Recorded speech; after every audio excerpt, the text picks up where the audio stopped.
Recorded Books presents an unabridged recording of The Family Jensen, Helltown Massacre by William W. Johnstone, with J.A. Johnstone, narrated by Jack Garrett.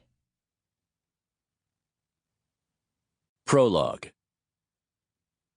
Sounding something like gunfire, the sharp rapping of hammers driving nails deep into wood drifted past the iron bars in the jail cell's small single window.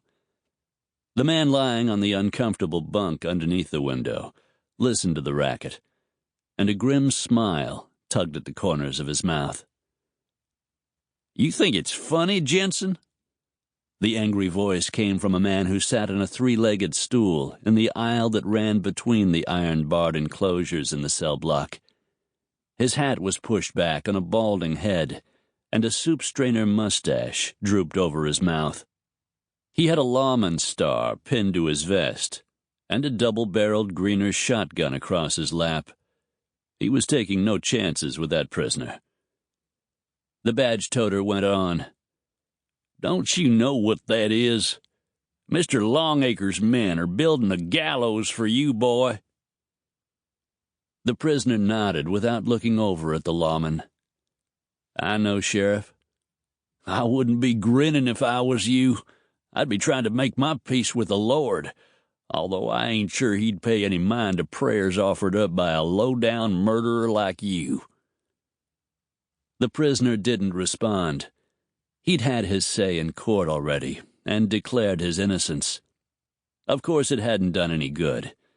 How could it, when the judge and the jury were bought and paid for by Cyrus Longacre's money, the same as the so-called lawman who was guarding him? The defense attorney had been a pitiful drunk, the witnesses had all lied, and the verdict was a foregone conclusion. The young man on the bunk had always tried to stay on the right side of the law, well, most of the time anyway. But what passed for law in that town wasn't the real thing. The place was like a medieval fiefdom, where the only real law was the word of Cyrus Longacre, its iron-handed king.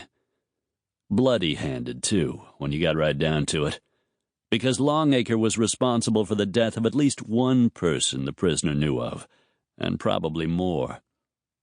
For sure, Longacre planned to be responsible for more deaths, unless somebody came along to stop him. Somebody was going to, the prisoner thought.